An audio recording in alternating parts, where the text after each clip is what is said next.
आज का लेक्चर है बेटा charging and discharging of a capacitor. बेटा this is very important, very tricky, very conceptual. से बड़े गौर से सुनेंगे तभी हमें समझ लगेगी। इससे पहले हमने पढ़ा कैपेसिटर क्या होता है, उसकी कैपेसिटेंस कैसे निकाली जाती है। हमने देखा कि कैपेसिटर की कैपेसिटेंस क्यों इनहांस होती है जब कोई डाई इलेक्ट्रिक मीडियम कैपेसिटर की प्लेट्स के दरमियान इंसर्ट करते हैं due to electric polarization of dielectric, जो कि कल की वीडियो में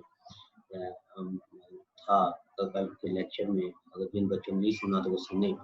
बेटा एक जब लेक्चर सुनते हैं तो चैनल को सब्सक्राइब और लाइक लाजमी किया करें, उस पर कमेंट भी किया करें।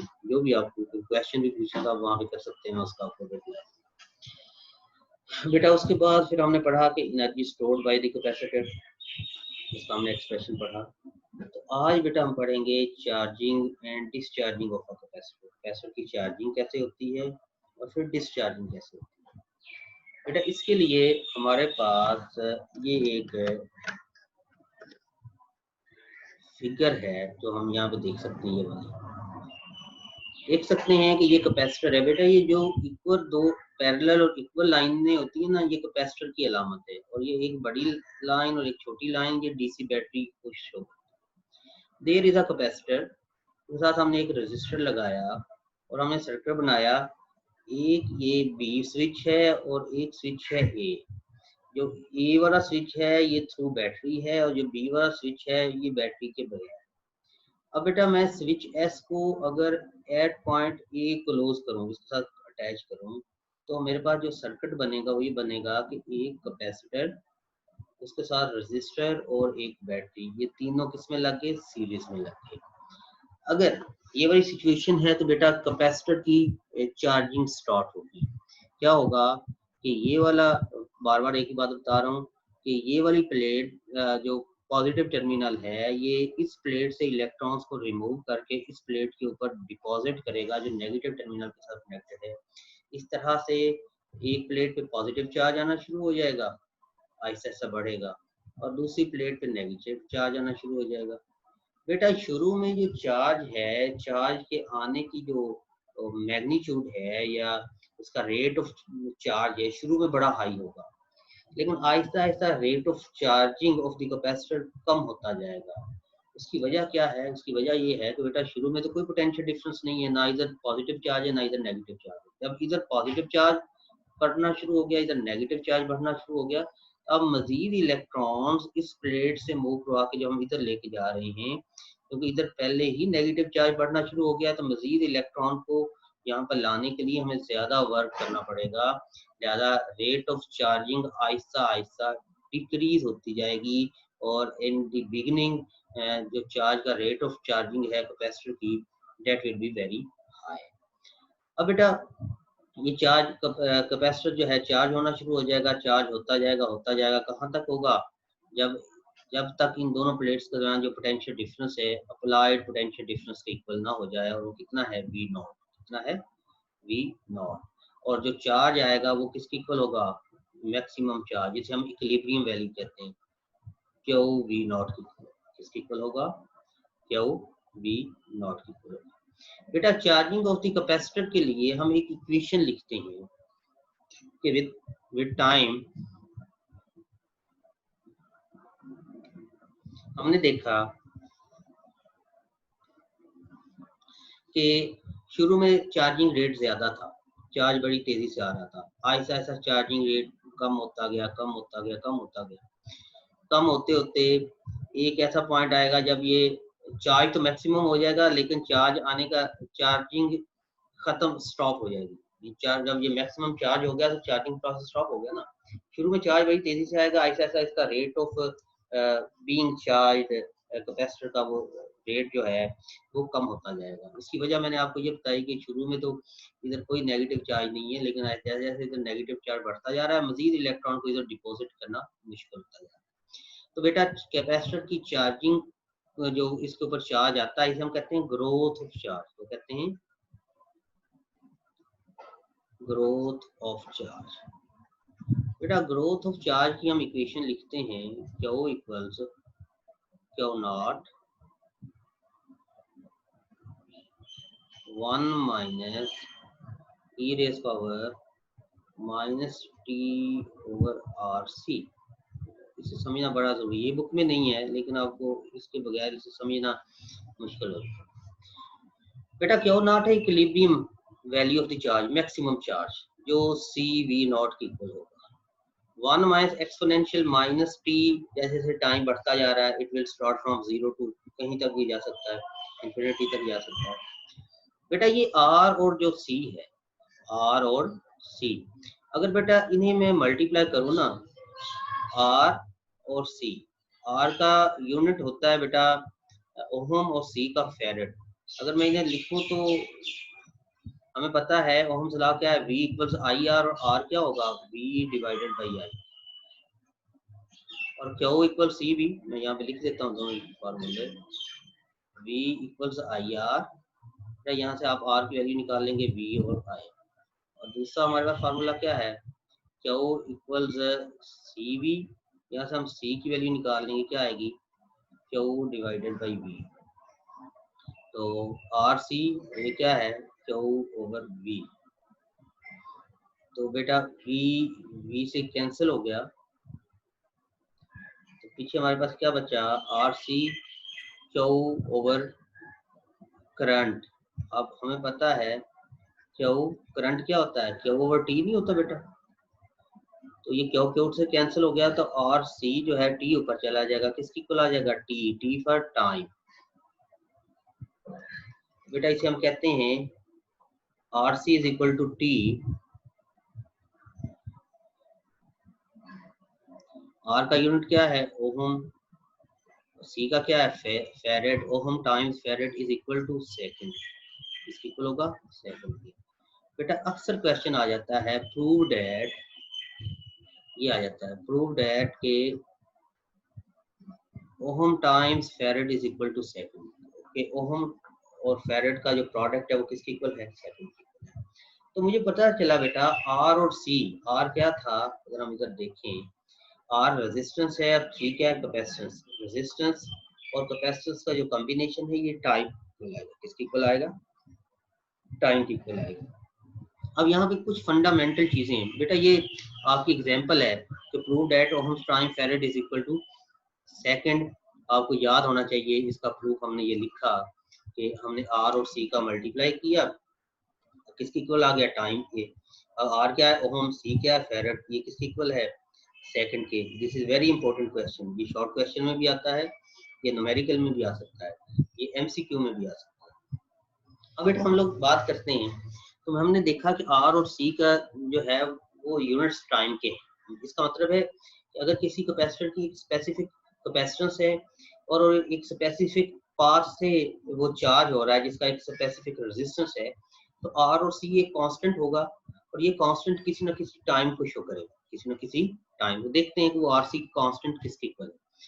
अब बेटा ग्रोथ ऑफ चार्ज की मैंने इक्वेशन लिखी, Q इक्वल्स Q नॉट, बेटा इसकी डेरिवेशन हमारे सिलेबस में नहीं है, बल्कि ये इक्वेशन ही हमारे सिलेबस में नहीं है, लेकिन इसे के बगैर पढ़ा नहीं जा सकता। 1 माइनस ई raise power minus T over,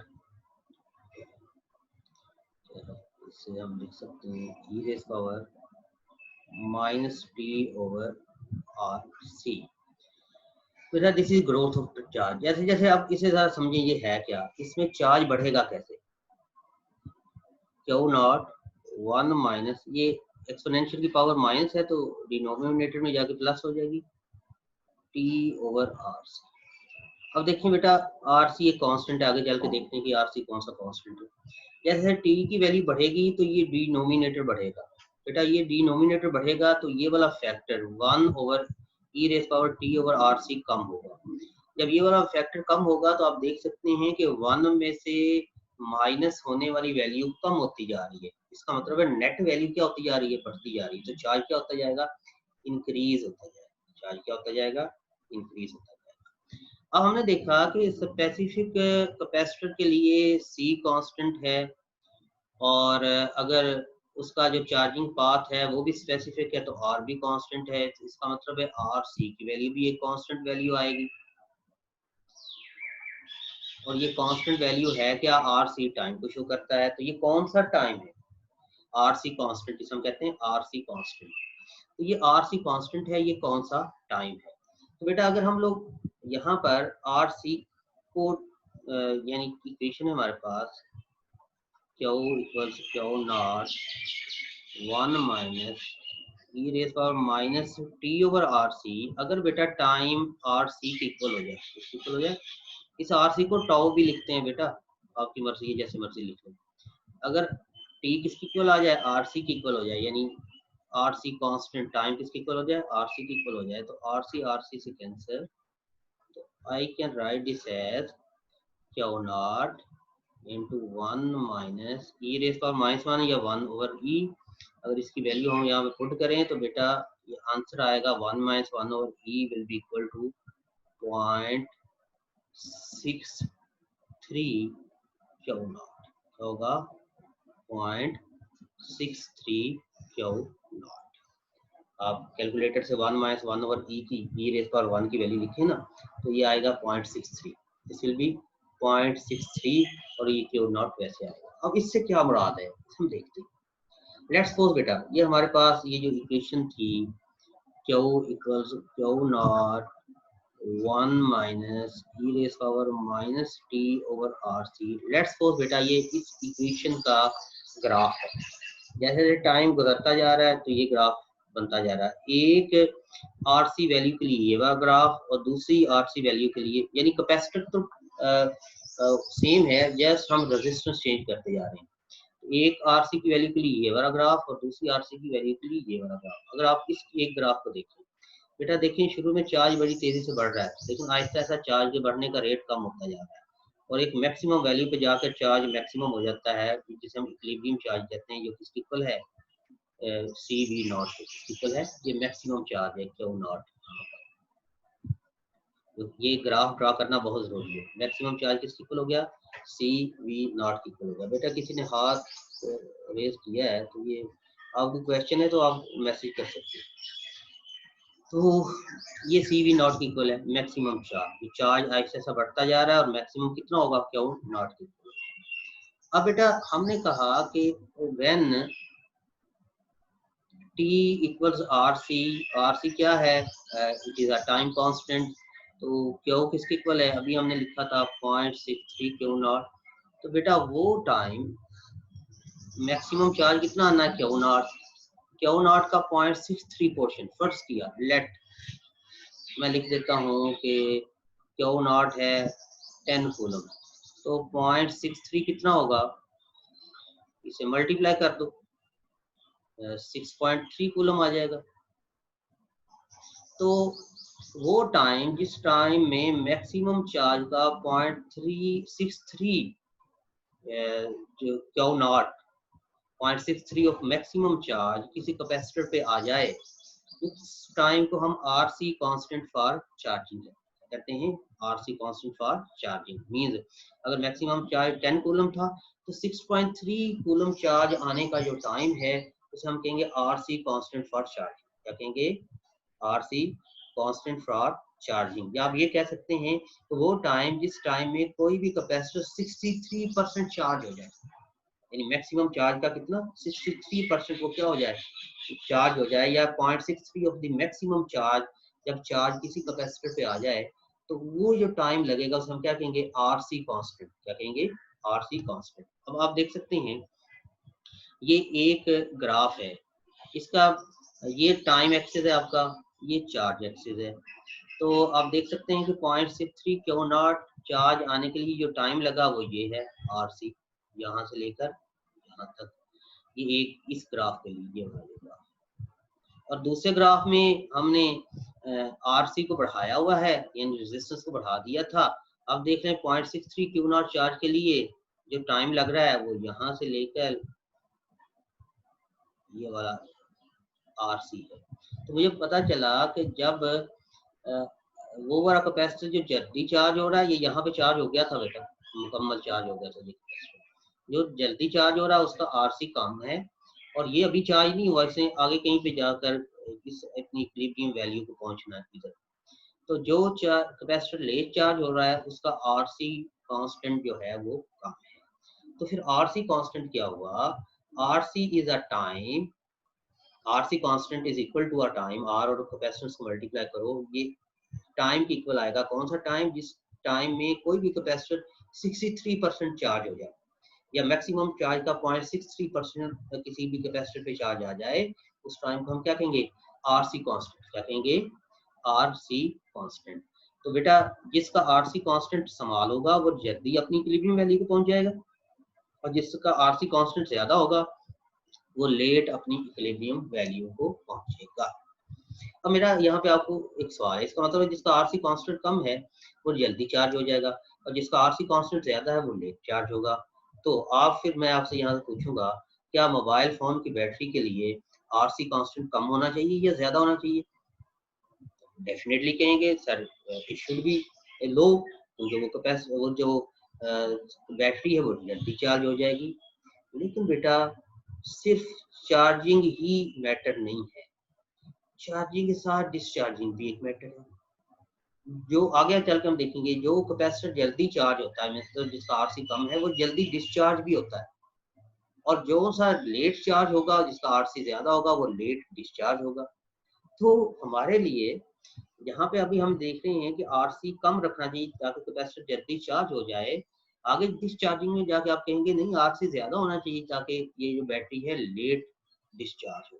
तो बेटा आर और सी का कॉम्बिनेशन बड़ा वाइटल रोल प्ले करता है। तो ये दोनों ग्राफ आपने ड्रॉ करने हैं, और आरसी कांस्टेंट क्या है? वो टाइम है जिस टाइम में मैक्सिमम चार्ज का 0.63 किसी भी कैपेसिटर पे आ जाए, उस टाइम को हम क्या कहते हैं? RC constant. ये इधर आप टाइम एक्सिस पे देख सकते हैं, जो कैपेसिटर जल्दी चार्ज हुआ था उनका आरसी कांस्टेंट कम है, और जो कैपेसिटर लेट चार्ज हुआ उसका आरसी कांस्टेंट ज्यादा है। बेटा this is the charging of the capacitor. अब अगर हम डिस्चार्जिंग ऑफ द कैपेसिटर की बात करें, तो अगर आपको वो वाली जो फिगर है वो याद हो जहाँ पे हमने चार्जिंग की बात की थी, अब देखिए बेटा कि उसमें आपने स्विच एस को ए पे क्लोज किया था। अब मैं जब ये मुकम्मल चार्ज हो जाए बेटा, तो अब मैं स्विच एस को ए पे नहीं बल्कि बी पे क्लोज करूंगा। जब बी पे क्लोज करूंगा तो अब बैटरी हट गई, अब इधर नेगेटिव चार्जेस की एक्सेस है, इलेक्ट्रॉन्स की, इधर इलेक्ट्रॉन्स की डेफिशिएंसी है, तो electrons will move automatically from negative plate to positive plate, और जो इलेक्ट्रॉनिक करंट है वो नेगेटिव से पॉजिटिव की तरफ होगा। और जो कन्वेंशनल करंट है जिसकी डायरेक्शन इसने शो की है, मैंने आपको बताया था कि बुक वाला कन्वेंशनल करंट की डायरेक्शन शो करता है, वो इलेक्ट्रॉनिक करंट का अपोजिट होती है, वो पॉजिटिव से नेगेटिव की तरफ होती है। इस तरह से इसमें शुरू में चार्ज था at T equal 0, maximum charge था, क्यू क्यू नॉट इक्वल था। जब चार्जिंग हो रही थी ना उस वक्त शुरू में चार्ज 0 था, आहिस्ता सा मैक्सिमम हो गया। जब डिस्चार्जिंग हुई तो शुरू में मैक्सिमम चार्ज है, यानी फुली चार्ज है आपका कैपेसिटर, और आहिस्ता आहिस्ता उसकी चार्जिंग क्या होती जा रही है? कम होती जा रही है, कैपेसिटर की चार्जिंग रिड्यूस होती जा रही है। तो इस तरह से इलेक्ट्रॉन इधर से मूव करके इधर जाते जाएंगे, जो आपने इलेक्ट्रिक पोटेंशियल एनर्जी स्टोर की थी उसी इलेक्ट्रिक पोटेंशियल एनर्जी की वजह से ये चार्जेस वर्क करेंगे और मूव करेंगे, और ये कैपेसिटर जो पहले चार्ज हो रहा था अब क्या होना शुरू हो गया है? डिस्चार्ज होना शुरू हो गया है, डिस्चार्ज। और बेटा इसे डिस्चार्जिंग प्रोसेस को में क्योंकि चार्ज ऐसा ऐसा कम होता है, तो इसमें हम इसे कहते हैं डीके ऑफ चार्ज। क्या कहते हैं? DK of charge. उधर हम कहते थे ग्रोथ ऑफ चार्ज, इधर हम क्या कह रहे हैं? DK of charge. क्या कह रहे हैं? DK of charge. DK of charge की बेटा इक्वेशन होती है, इसमें हम डीके ऑफ चार्ज को लिखते हैं Q equals Q naught e raise power minus T over R C. उधर था 1 माइनस ई रेस पर minus T over R C, इधर क्या अकेला ई रेस पर टी ओवर आर सी। तो आप देख सकते हैं इसमें लिख सकता हूँ क्यू नॉट ओवर ई raise power T over R C. जैसे जैसे टाइम बढ़ता जाएगा तो ये वाला फैक्टर डिनोमिनेटर बढ़ता जाएगा, चार्ज क्या होता जाएगा? कम होता जाएगा, और कम होते होते ये जब मुकम्मल डिस्चार्ज हो जाएगा तो चार्ज की वैल्यू जो है वो 0 हो जाएगी। यहाँ पे अगेन आरसी कांस्टेंट है, जो वहां है वो यहाँ पे भी है। तो यहाँ पे हम देखते हैं कि आरसी कांस्टेंट किसके इक्वल होगा व्हेन डिस्चार्जिंग में, when t is equal to R C. अब इस इक्वेशन को लिख सकते हैं Q Q naught e raise power minus R C over R C, ये कैंसिल हो गया, तो ये हमारे पास वैल्यू आई क्यू ओवर ई, और अगर 1 ओवर ई की वैल्यू यहाँ पुट करूँ तो इसका आंसर आएगा 1 ओवर ई का 0.37। 0.37 ये क्यों नॉट था मैक्सिमम चार्ज 0.37 उधर था 1 - 1/e तो 0.63 था। इधर है 1/e तो ये क्या है 0.37 क्या है 0.37 इसे ध्यान में रखें। अब हम इसकी बात करते हैं। अब देखते हैं बेटा ये हमारे पास दो ग्राफ्स हैं बिल्कुल वैसे ही जैसे उधर थे दो डिफरेंट आरसीज के लिए। बेटा याद रखें उधर टी पे चार्ज 0 था जब चार्जिंग हुई थी, यहाँ से ग्राफ स्टार्ट होगा। यहाँ पे टी पे मैक्सिमम चार्ज है क्यों नॉट, तो जब डिस्चार्जिंग हो रही है ना तो ऐसा ऐसा ये चार्ज कम होता जा रहा है और कम होते होते इसकी जो वैल्यू है ये 0 को पहुंच रही है। सर क्यों